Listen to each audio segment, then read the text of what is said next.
Welcome to Cittaviveka Buddhist Monastery, Sunday evening guided meditation. I'll begin by lighting the candles and incense, and then we will chant the evening chanting in English on page 19 through the preliminary homage.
To the Blessed One, the Lord who fully attained perfect enlightenment, to the teaching which he expounded so well, and to the Blessed One's disciples who have practiced well, to these the Buddha, the Dhamma, and the Sangha, we render with offerings our rightful homage.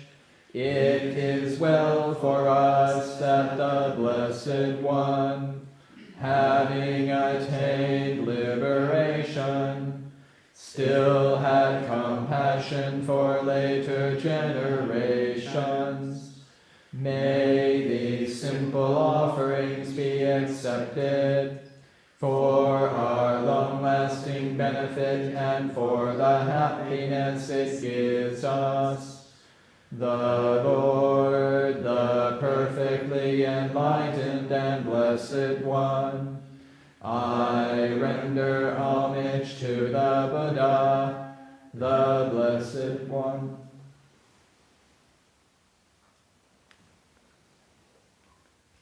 Swakat, the teaching, so completely explained by him, I bow to the Dhamma.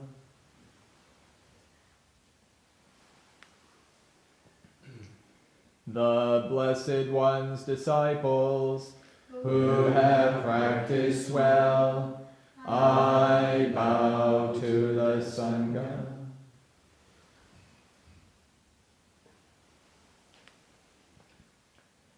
Now let us pay preliminary homage to the Buddha. Homage to the blessed, noble, and perfectly enlightened One. Homage to the blessed, noble, and perfectly enlightened One. Homage to the blessed, noble, and perfectly enlightened One.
We begin meditation by finding a comfortable posture for the body, either sitting on a cushion or a chair.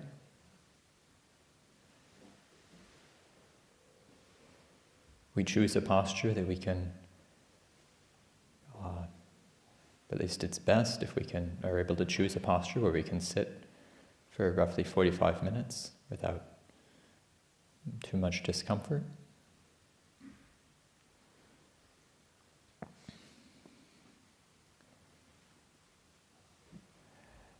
And just begin by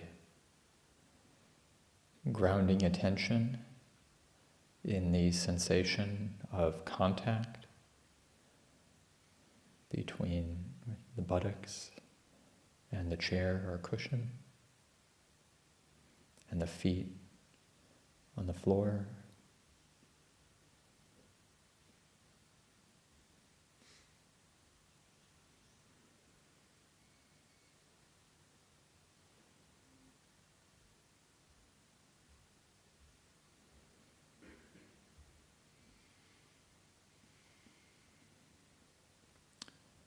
Taking a moment or two just to settle from wherever we've come from.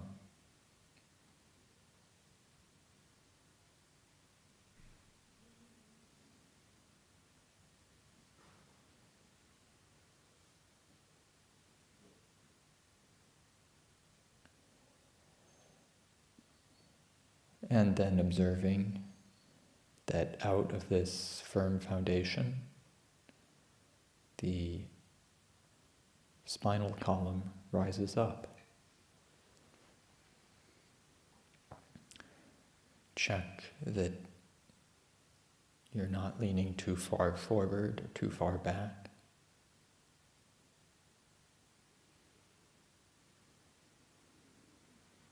Let the spine extend to its natural upright length.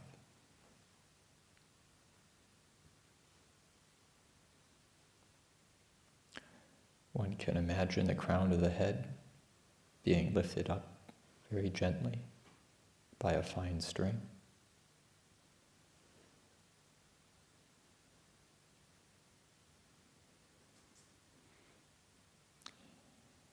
And then let the rest of the body relax around this central axis.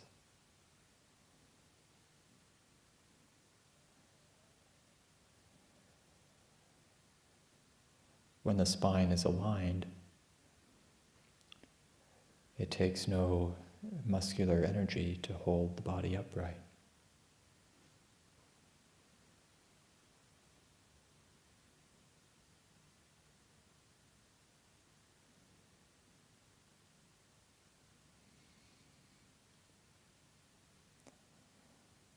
But even though it's not needed, we may still be carrying tension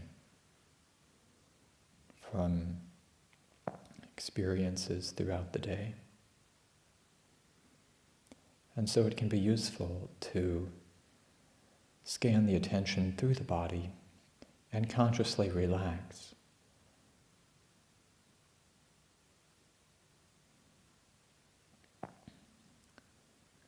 So bringing attention to the top of the head.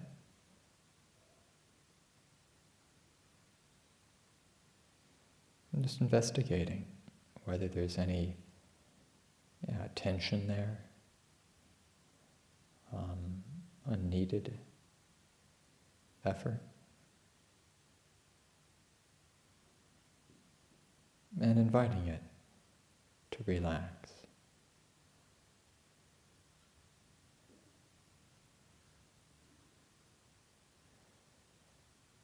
It's counterproductive to try to force the body to relax or wait in an impatient way or worry about what it means if we can't relax. Just let it be a possibility. See what happens.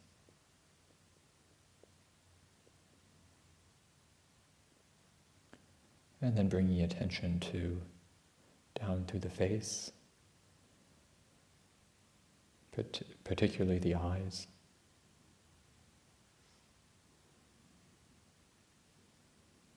And allowing the possibility of releasing whatever tension we find there.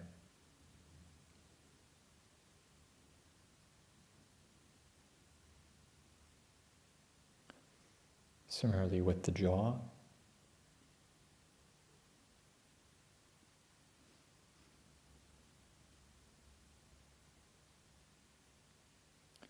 And then bringing attention down the back of the head.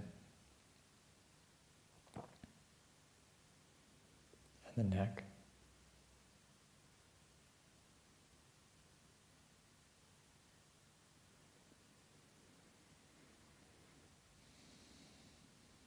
The shoulders. Upper arms. Lower arms. And hands.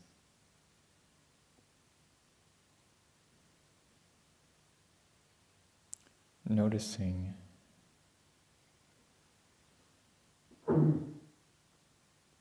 tightness, tension, and offering space.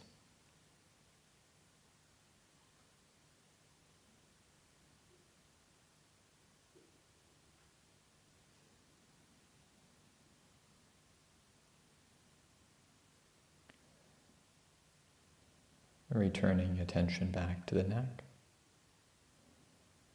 and then allowing it to flow down the front of the body, the chest, the abdomen, the belly.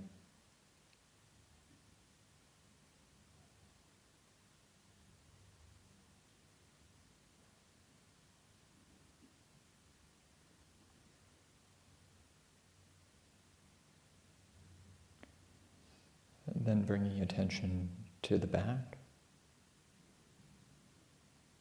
upper back, and lower back.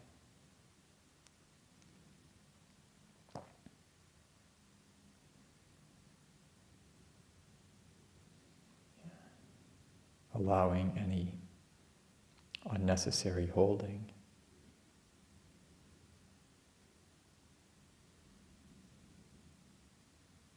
to diminish and cease.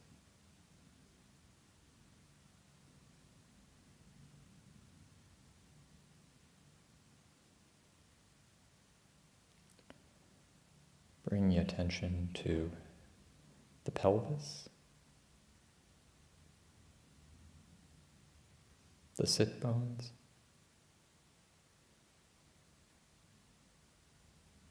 the thighs,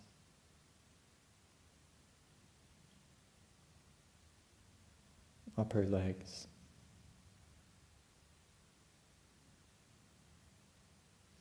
knees,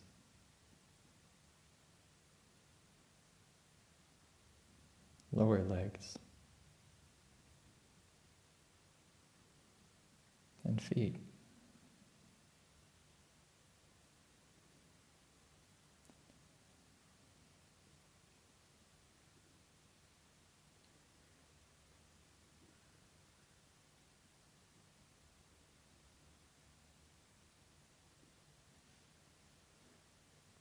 The hands and feet in particular can hold quite a bit of tension.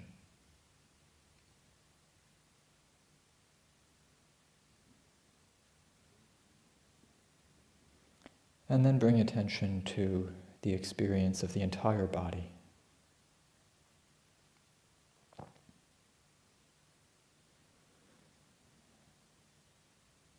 Note, whether there's still, what it's like,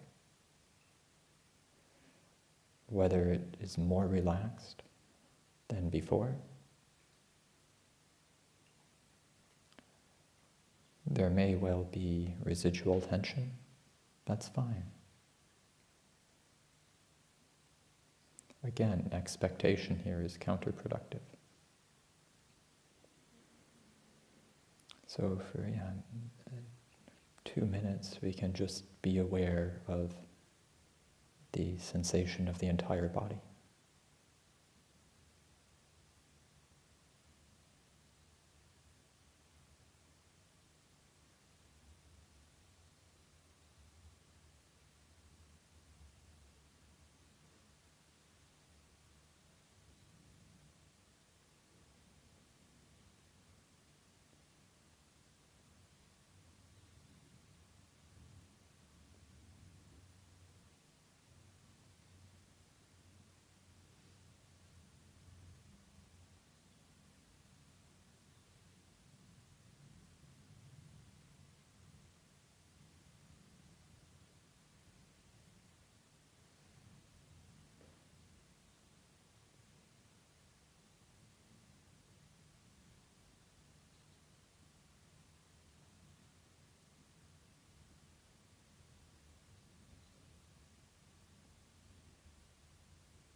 If attention has wandered,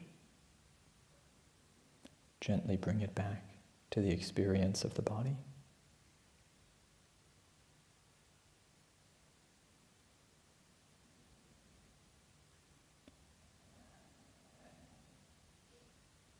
And when we're aware of the body, one of the most prominent sensations is often that of breathing.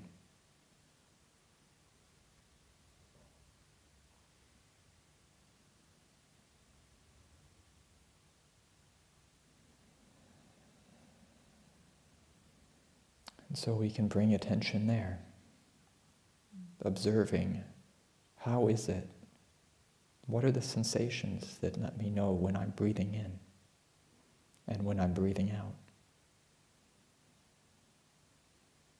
How does an in-breath differ from an out-breath?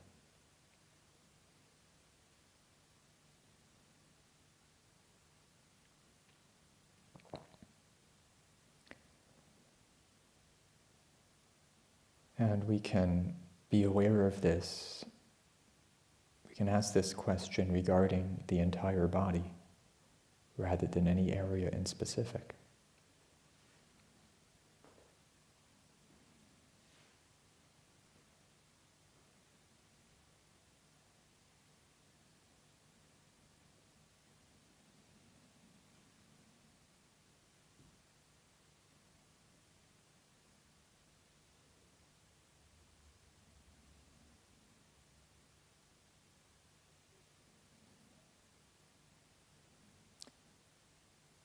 And we will notice that some parts of the body move when we breathe in and out,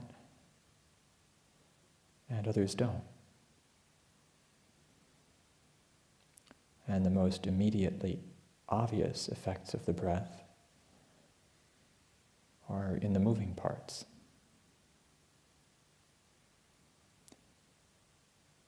But the experience of the stationary parts is not unaffected. Breathing involves a more subtle energy than physical movement. We can, if we pay attention, we experience the in-breath as energizing, uplifting, brightening, and the out-breath as settling, soothing, sinking, calming.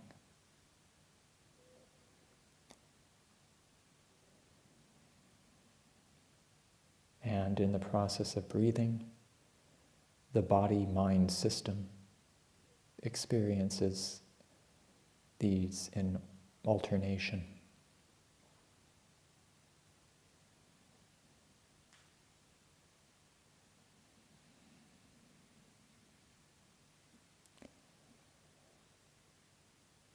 If we're feeling sleepy, it can be helpful to bring more attention to the in-breath.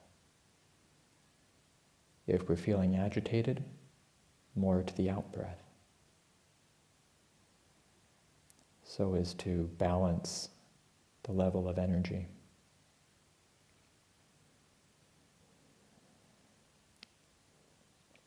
So we can practice like this for the next 7 minutes.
If attention has wandered, gently bring it back to the experience of in and out breathing.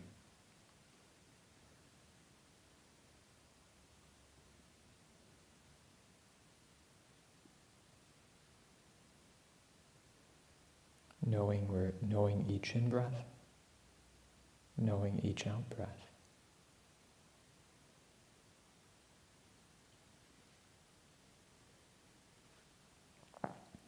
Ajahn Chah likened meditation practice to a spider sitting in the center of its web.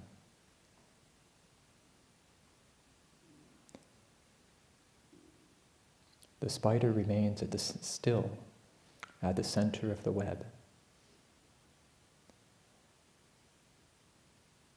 but is very aware of movement on any portion. That stillness is staying with the experience of in and out breathing. The mind does not move from there. But at the same time, we're aware of the entire body-mind experience.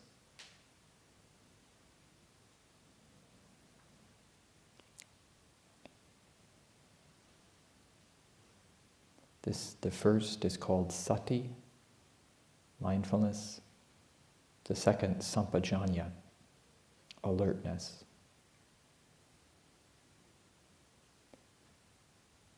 And they reinforce each other. Because any distraction won't overwhelm us at first. It will show up somewhere in the experience of body and mind as some niggling urge, or perhaps stronger than that, but it will appear. And if we either dive into it or try to pretend that it's not there, either way, it's likely to overwhelm our mindfulness. But if we're aware of the effect in the body and the mind, well, as soon as it shows up,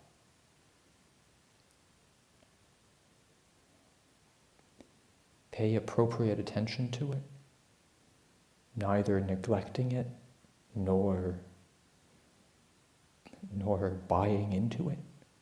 Oh, this has arisen. And it'll last for a while, and then it will cease.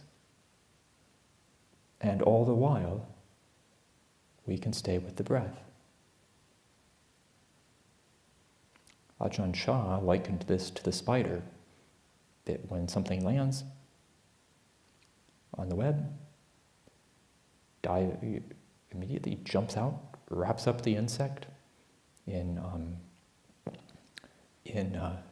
anicca, dukkha, anatta, and then returns to the center.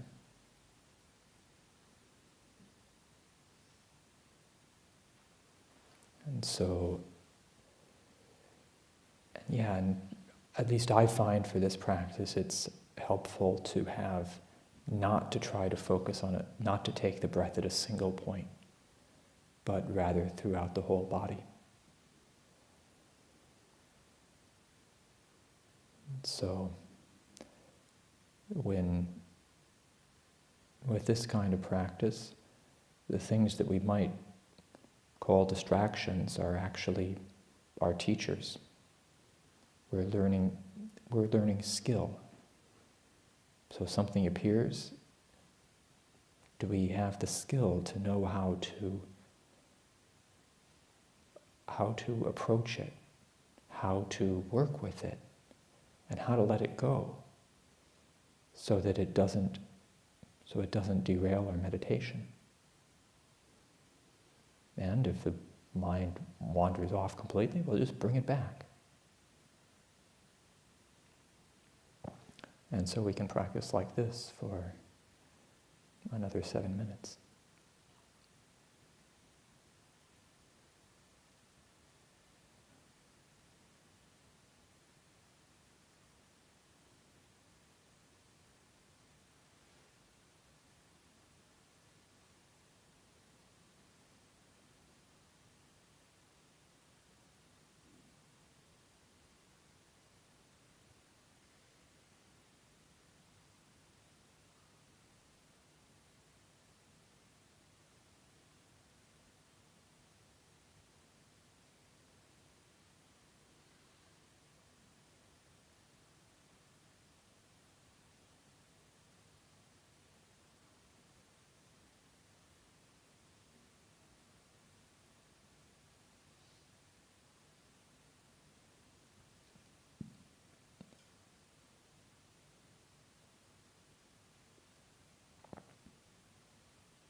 If the mind has wandered, gently bring it back to the experience of breathing in and out,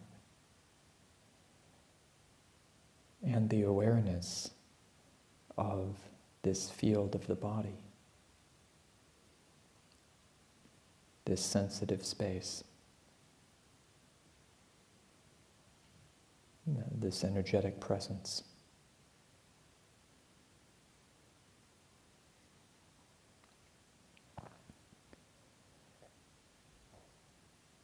This interface between body and mind is a place of, can be a place of great learning, great insight. We can learn how to steer our thoughts,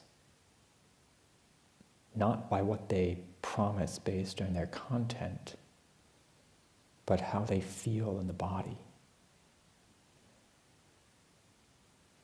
To give an example, if meditation is going really well, you might think, oh, this is better than I've ever had it before. I wonder if I've accomplished some kind of new state, and then go, and if you follow the mind there, you'll end up in a discussion about, who knows what, whatever kind of meditation system you imagine. But if you're paying close attention to the body, you'll say, oh, agitation, I can set that down. And you're right back. And this is a very, very important skill.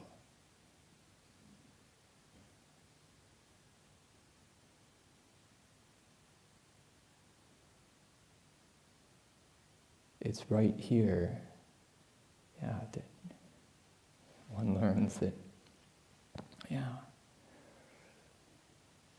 the world is not the way you think it is.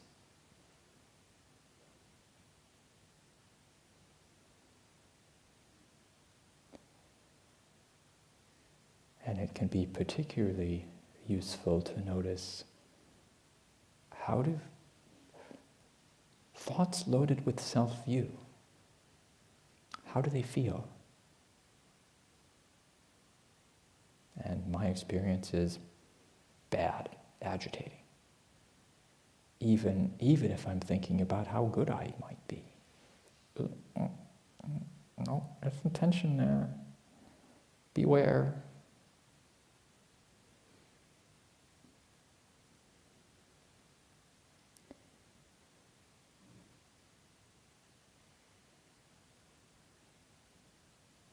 And so one can put them aside.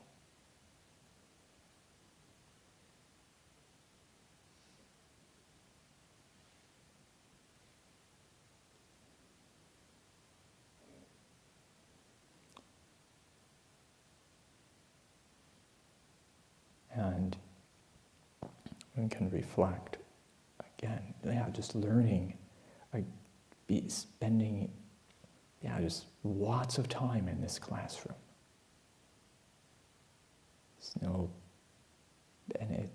This is the direct experience right here. What kinds of thoughts are suffering, even though they may be compelling? If we were to think about them, how do they feel?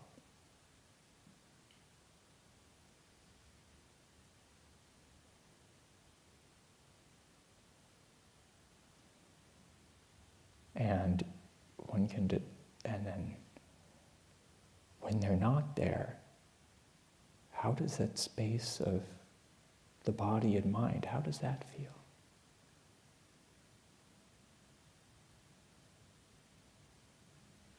Which one is better? Which one do you like more?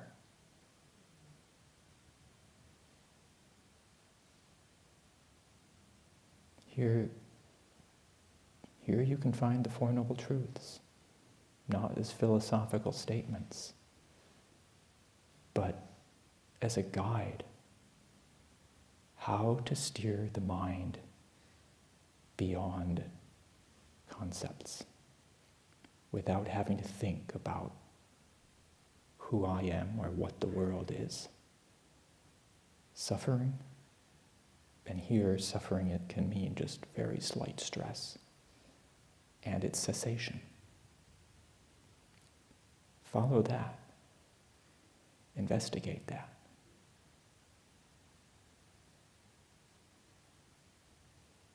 Where is the point of non-suffering? Or maybe it's more better to say, where is the space of non-suffering?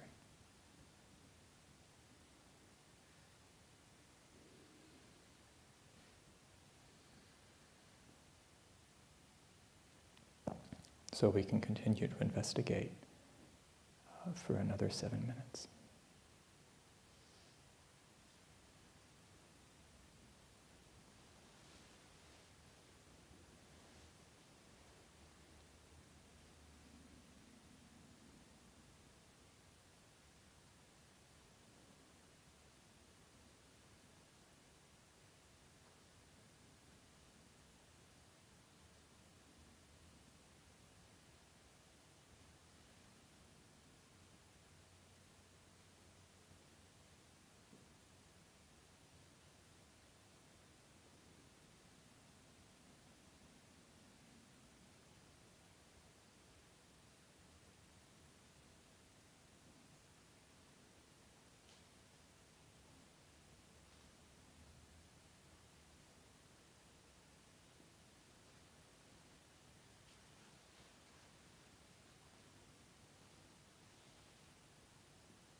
The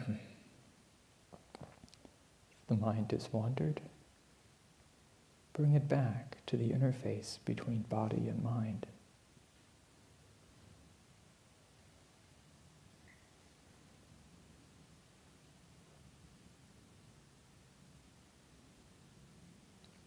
The experience of in and out breathing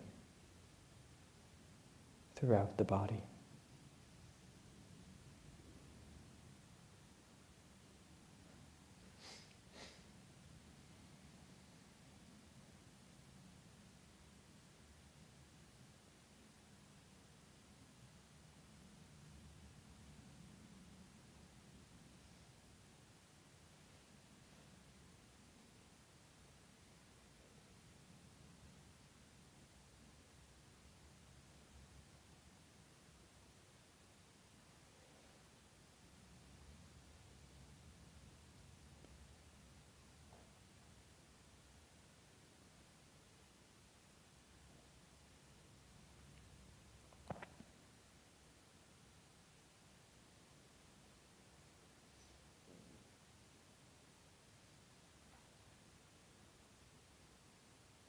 And then as we near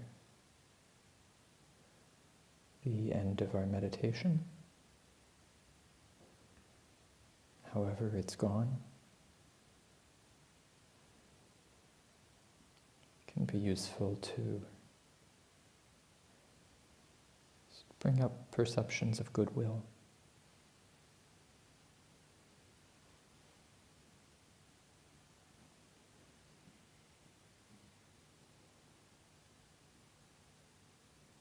May whatever we've touched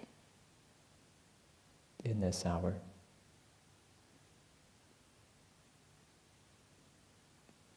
be at ease, be happy, be free.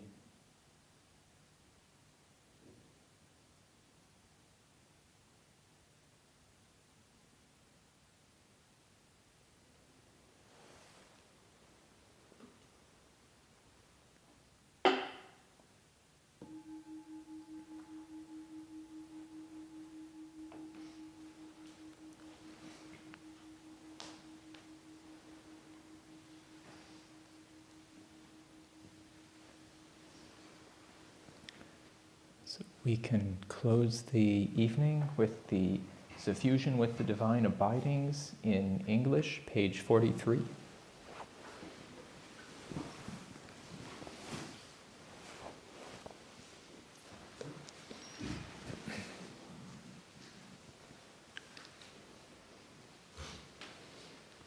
Now let us make the four boundless qualities shine forth. I will abide, pervading 1/4, with a heart imbued with loving kindness. Likewise the second, likewise the third, likewise the fourth. So above and below, around and everywhere, and to all as to myself, I will abide, pervading the all-encompassing world, with a heart imbued with loving kindness, abundant, exalted, immeasurable, without hostility and without ill will. I will abide, pervading 1/4, with a heart imbued with compassion. Likewise the second, likewise the third, likewise the fourth. So above and below, around and everywhere, and to all as to myself, I will abide, pervading the all-encompassing world, with a heart imbued with compassion, abundant, exalted, immeasurable, without hostility and without ill will. I will abide, pervading 1/4, with a heart imbued with gladness, likewise the 2nd, likewise the 3rd, likewise the 4th, so above and below, around and everywhere, and to all as to myself. I will abide, pervading the all-encompassing world, with a heart imbued with gladness, abundant, exalted, immeasurable, without hostility and without ill will. I will abide, pervading 1/4, with a heart imbued with equanimity, likewise the 2nd, likewise the 3rd, likewise the 4th, so above and below, around and everywhere, and to all as to myself. I will abide, pervading the all-encompassing world, with a heart imbued with equanimity, abundant, exalted, immeasurable, without hostility and without ill will.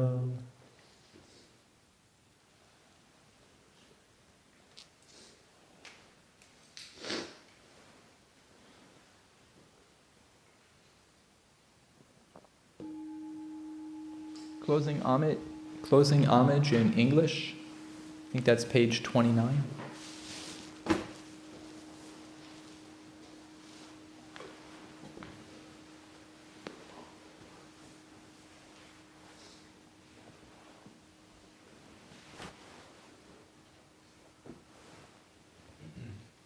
The Lord, the perfectly enlightened and blessed One, I render homage to the Buddha, the Blessed One. The teaching, so completely explained by him, I bow to the Dhamma.